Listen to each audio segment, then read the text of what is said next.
Alright guys, this is it. She's done.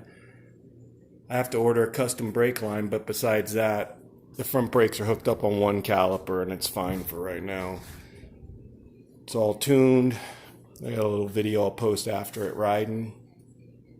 I think it came out pretty good.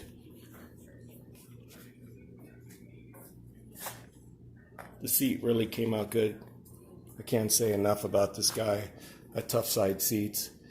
He built it on my pan. He built the ribs and then the side ribs exactly like how it should. The seat molds, you know, with the thing. It's comfortable. Looks really good.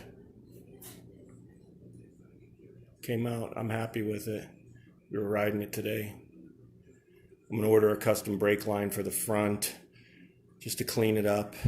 And that should be it.